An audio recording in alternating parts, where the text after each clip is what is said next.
Alright guys, Elder Scrolls Central here, and today I'll be giving you the best tips and tricks on magic, how to increase your magic, and how to become a great mage in Skyrim.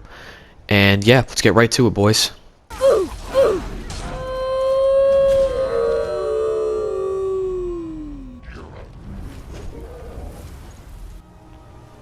Alright guys, so the first tip on how to become a better mage and use magic better in Skyrim is to use your perks on magic, destruction, alteration, restoration, anything like that that you want to use.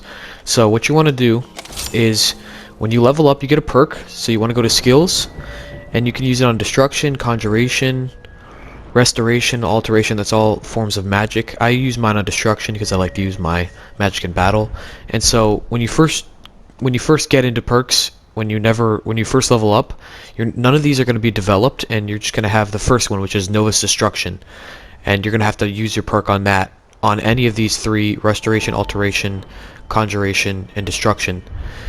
You can use it on the first one, and this will actually bring it down. It'll bring down the cost of magicka for that spell by half for that area of spells. So for destruction, if I wanted to use a fire spell and I put on this perk, it would summon the fire spell for half of it, so you could put so much more flame out there. So at the beginning of the game you'll run out of flame in like 5-10 seconds, but now that I have it like this, and I even have more perks on, I could just, if you look down in the bottom left, I could just keep doing this forever, and I could just keep doing damage to my enemy, and I don't have to drink magicka potions or anything like that. So that's probably one of my first most useful tips for how to become a better mage in Skyrim and how to use magic better. And to expand on tip 1, you just want to keep leveling up those perks. You just want to keep leveling up those trees. So get the first one, and then whatever you like using, destruction in my case, just keep leveling it up as much as you can. Use most of your perks on them if you love doing magicka. So one of my things is I do one-handed with a sword, single sword, and I do one-handed with a destruction spell, most likely fire or shock. And that I can do like double damage with that. I can hit him from range and I can hit him from close up with my sword. So it's a really good combination for if you guys want to try that out. Alright guys, so my second tip for this video would be spell tomes. So spell tomes are books you can find in dungeons, houses. You can buy them off of merchants and vendors. You can buy them pretty much off anyone. They're pretty cheap. They're like 60-70 depending on the spell. 60-70 gold. And when you read it or when you use it, I don't have any on me right now, but it'll be in the books category, and when you use it, it'll give you a spell. So that's how I got, let me see here, that's how I got Sparks and Frostbite. I'm pretty sure that's how I got both of those spells, from spell tomes. And yeah, you can pretty much buy them off anyone. It really depends on your style. Like I usually use fire because it does fire damage, and that's just helpful to me. But you can get a lot of stuff from those two different spell tomes. You can get a lot of stuff from spell tomes. So that would be my second tip for this video, guys.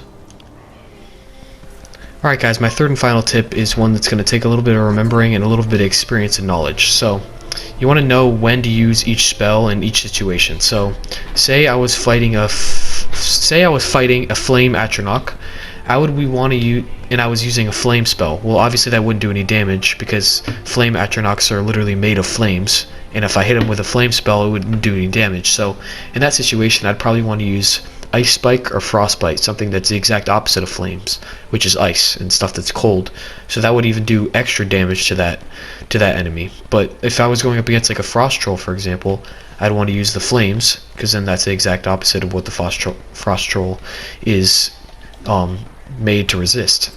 So also things like conjuring, like if you do a shout like Call of Valor, you get this after you complete the main mission line, after you kill Alduin. The heroes of Sovngarde give you this shout, and you can summon them, and they'll fight for you for a limited amount of time. I think it's like 30 seconds to a minute. And using the spell can be useful in any situation really, because these guys will just come forward from Sovngarde and they'll fight anybody for you, and they'll do anything because it's just a sword, so it'll do any amount of damage. So yeah guys, that's one that you just gotta practice and get used to knowing like what enemies are resistant to what types of spells and such. And yeah guys, I hope you enjoyed this video. Leave a like and a comment, and leave a comment for a future video you'd like to see from me, or any questions you have. If you have any more questions, talk to Maul. He's right here, Rift and Docks. And yeah guys, I'll see you in the next video.